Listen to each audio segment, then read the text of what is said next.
In June 2024, Kenyans took to the streets, this time protesting the finance bill, a bill that would bury us deeper into poverty. But the response from the government wasn't what you'd expect from a country that claims to be democratic. Live bullets were fired and the streets were filled with the blood of young people fighting for their future. But who pulled the trigger? The answer is not as simple as the government might like to claim. A BBC documentary is doing rounds on social media, revealing some very disturbing truths about the 2024 protests. The film uncovered that the police were at the forefront of the violence, shooting unarmed civilians. But who exactly was behind the orders to open fire? Who decided to turn the police force into an instrument of political power instead of protection? This is not just about a single protest. It's a continuation of a long, dark history of state violence that stretches back to our colonial past. It's the legacy that has been passed down through every era, from Harry Thuku's arrest in 1922 to the Moi era to the violence in 2007. And now in 2024, it has reared its ugly head again. So how did we get here?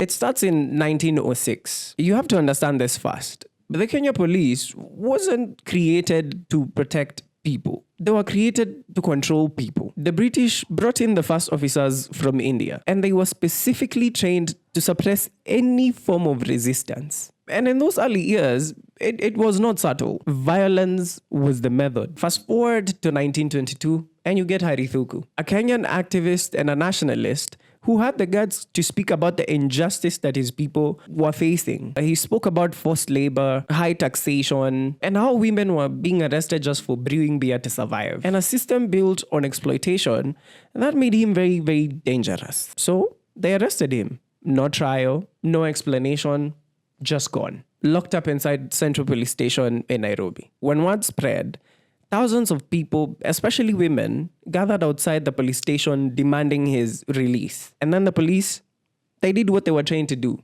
opened fire. At least 25 people were killed, many more injured. But one name echoes up to this day, Mary Muthoni Nyanjiru. A woman who stepped forward, lifted her dress and shouted to the men, "Take this dress if you're afraid, and you can fight like women." Wild. She was shot moments later. That was 1922. And already the police had learned this. Violence works and no one gets punished for it. If Harry Thuku was the beginning of the resistance, Mau Mau was the explosion. By the 1950s, Kenyans were done. Land had been stolen, our people had been humiliated, jailed, and silenced. So they fought back, and the colonial government panicked. They declared a state of emergency in 1952. That's when the police and the military were given all the powers to suppress any form of resistance. And what followed was hell. Over 1.5 million Kikuyus were herded into emergency villages. Basically, concentration camps surrounded by barbed wire and watchtowers. Thousands were tortured, sexually assaulted, castrated, and killed. Some were interrogated in police custody with hot coal pressed on their skin, or even forced to eat their own feces. People suspected of Mau Mau ties, even if they were not fighters, they were often arrested and never seen again. And guess who was helping run all this? The colonial police.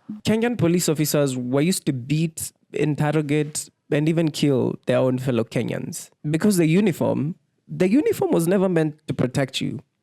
It was meant to break you. And here's a part that really stings. Most of those officers were retained after independence, some promoted and even given medals. No one ever said that this is wrong. No one cleaned the house. We just changed the flag on the uniform.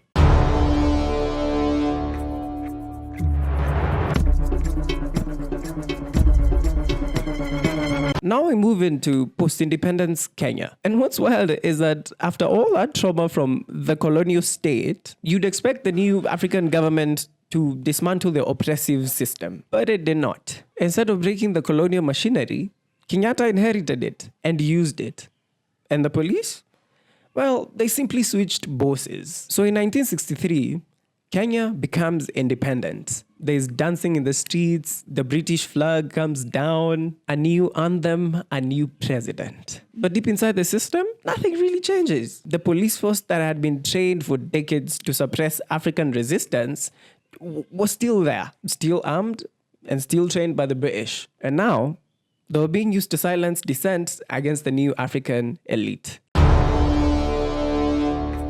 This is probably the first major massacre under a fully African government. Tom Mboya had just been assassinated, a popular politician, Luo, and seen as a threat to Kenyatta's Kikuyu elite. Tension between Kikuyus and Luos were at a boiling point. So when Kenyatta visited Kisumu to open the new Nyanza General Hospital, which Tom Mboya had helped build, thousands showed up. But this was not a warm welcome. The crowd heckled and booed him. Some shouted Tom Mboya's name, others called him a killer. Then suddenly, police opened fire on the crowd in broad daylight in front of Kenyatta. At least 11 people were killed, including children. And instead of condemning the violence, Kenyatta got on his plane and flew off. Police violence was officially becoming a state policy. You speak out, you get shot. During Kenyatta's rule, the police, especially the CID, were used to track, harass, and torture critics of the regime. People like Jaramogi Oginga Odinga, Bildad Kagia, and Makan Singh were placed under house arrest or detained without trial. Police would raid political meetings, arrest student leaders, and use force to disperse protests. Torture rooms, places like Nyayo House, were set up to extract information. We were free,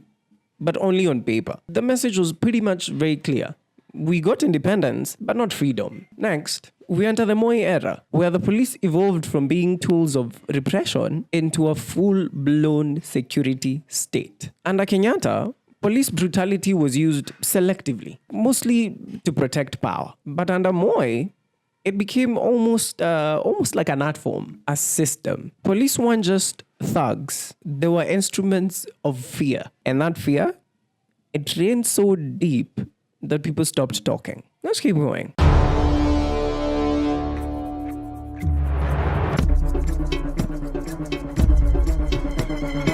When Daniel Toroitich Arap Moi took power, he promised Nyayo to follow in Kenyatta's footsteps. And oh God, did he. But then he added a little bit of a twist. Total control. This was the era of one-party rule, KANU or nothing. Detention without trial, torture chambers, and disappearances. And at the center of it all, the police.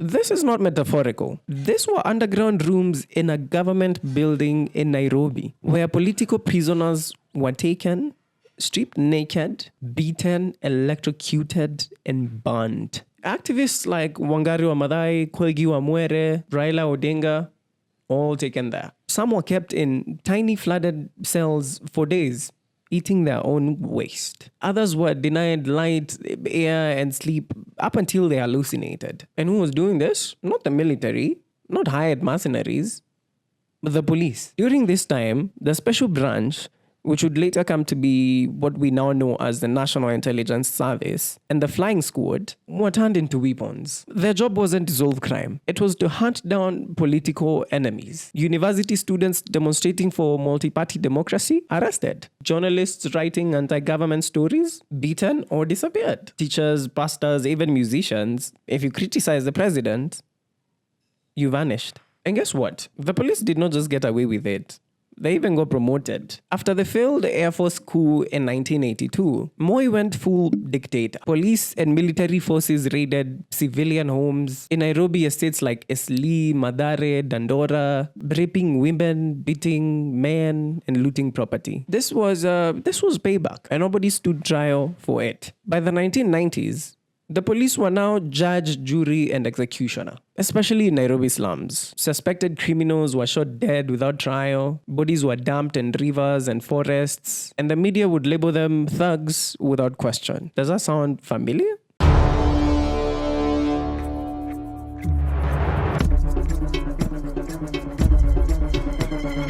When Kibaki came in, Kenyans were hopeful. There were talks of reforms, anti-corruption, better policing, but soon the old habits came back.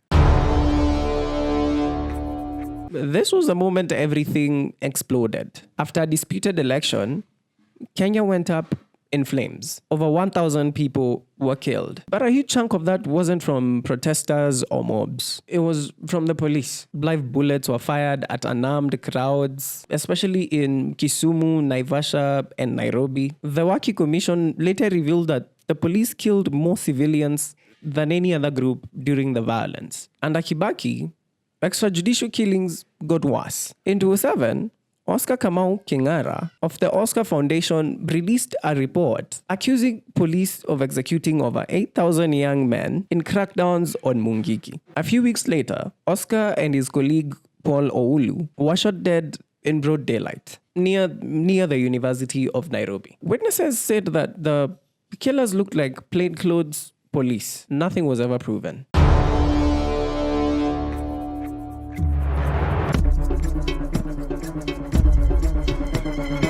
This was when the Interior CS Fred Matiang'i and IG Joseph Boynet started pushing a narrative of reform. They rebranded. The police uniform changed. IPOA was created. There were cameras, slogans like Utumishi kwa wote, and attempts at community policing. But behind the scenes, police were still killing suspects without trial. Human rights groups reported hundreds of cases of police killings every year, especially in poor neighborhoods like Mathare, Kayole, and Kibera. IPOA only secured convictions in a handful of cases. The others, most of them were under investigations for forever. This was when police brutality started going viral, literally. In 2017, a video showed a police bludgeoning a baby, Samantha Pendo, in Kisumu. She died from the injuries. In 2020, during COVID curfews, police shot and killed 13-year-old Yasin Moyo while he was standing on a balcony. And each time,